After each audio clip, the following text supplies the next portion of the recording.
अभी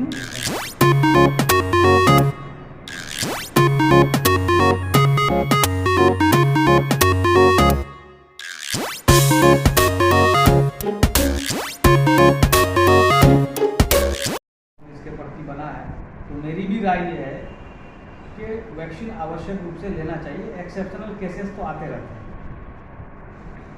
चिराग पासवान के मुताबिक हम जाना चाह रहे थे कि सर ये लोजपा जो है 2 फार्म में हो गया और उसके बावजूद वो इंडिया का एक जो है अलायंस पार्टी थी, लेकिन जो है चिराग पासवान को मंत्री पद न दे करके उनकी सजा कर दिया गया, इनको मच्छर या मक्खी की तरह निकाल कर दिया।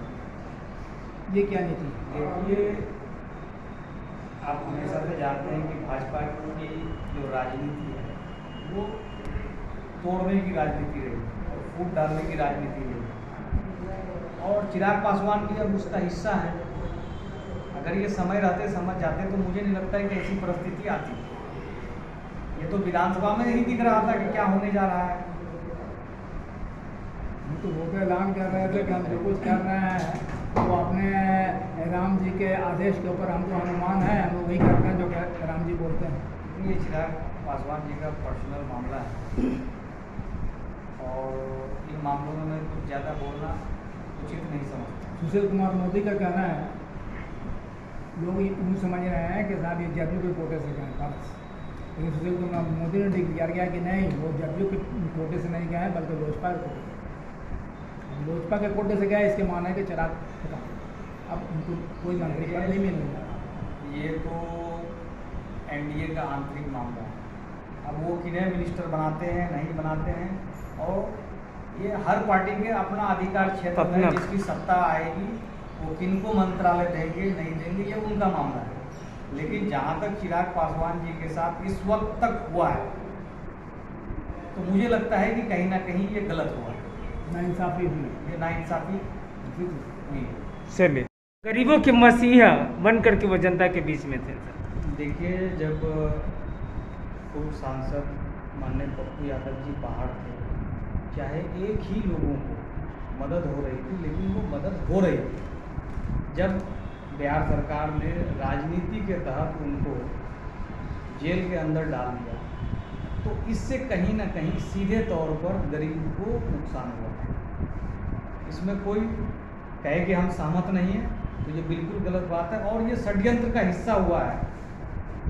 पप्पू यादव जी की समाज सेवा को जो स्वीकार नहीं करता है तो मुझे लगता है कि उनको उनके साथ कुछ दिन रह करके जानना चाहिए कि उनका सेवा क्या है, और उनके साथ बिहार सरकार पूर्ण रूपेण गलत कर रही है। और आज 60 से 65 दिन होने जा रहा है और अब तक उनके मामले पर कोई सुनवाई बिहार सरकार की तरफ से नहीं हो रही है, या किस मामले में नहीं हो रही है इसकी जानकारी अब तक हमको नहीं है। ऐसा लगता है कि उनको साजिश के तहत उनको जेल के अंदर डाला गया है।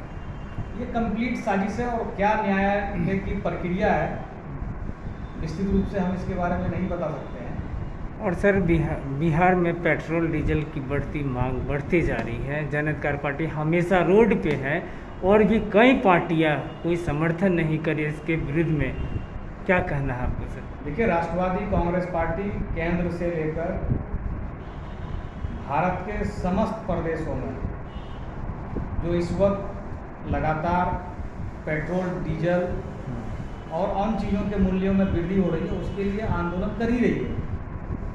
और जहाँ तक जन अधिकार पार्टी की बात है, अगर वो भी इसमें अपना हिस्सेदारी निभा रही है तो ये आम जनता के लिए अच्छा संदेश है कि कम से कम विपक्ष का जो एक कार्य होना चाहिए वो भी निभा रही है। सर, बिहार में कोवैक्सीन खत्म हो गया है। मंगल पांडे जी से कल अगर पूछा गया तो वो जवाब नहीं दे पा रहे हैं, इस पर क्या कहना है?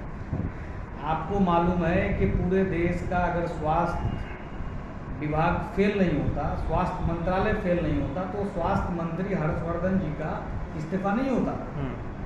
और आज जब उनका इस्तीफा हुआ है और इस्तीफा के बाद भी वही स्थिति है वैक्सीन की, आप पूरे बिहार में देख लीजिए, पूरे देश में देख लीजिए, किसी भी सेंटर में वैक्सीन की उपलब्धता है ही नहीं।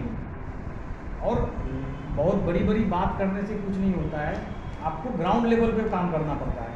आप बड़े बड़े पैकेजों की घोषणा करते हैं और धरातल पे वो शून्य है, तो इससे कोई आम जनता को फ़ायदा नहीं है। ये सिर्फ दिखावा है और जनता को गुमराह करने का तरीका है। सर डेल्टा वेरिएंट आ रहा है सर, इस पे बिहार सरकार कह रही है कि इस बार बहुत ही ज़्यादा हम लोग अलर्ट हैं और सरकार पहले ही से कंप्लीट लॉकडाउन करने जा रही है, इस पे क्या कहना है? देखिए, जहाँ तक लॉकडाउन करने की बात है, अगर आप समय रहते पूरी वैक्सीनेशन कर देते तो मुझे नहीं लगता है कि कंप्लीट लॉकडाउन की ज़रूरत पड़ती। और दूसरी चीज़ कि आज वैक्सीन की किल्लत तो दिख ही रही है, और जब आप लॉकडाउन करते हैं इसमें सबसे ज़्यादा नुकसान किसको होता है? गरीब आदमी, गरीब को होता है।